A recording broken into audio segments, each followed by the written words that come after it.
అల్లరితనము నా చుట్టూ చేరగా, ఓటమి నా బ్రతుకును హేళన చేయగా, నీ కృపతో నన్ను బలపరచితివే.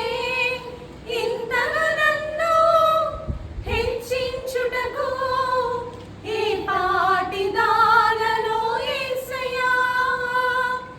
ఇంతగా నన్ను హెచ్చించుటకు ఈ పాటి దానను యేసయ్యా. నీ కృపకు ఎల్లప్పుడు కృతజ్ఞుడను, నీ కృపకు ఎల్లప్పుడు కృతజ్ఞుడను.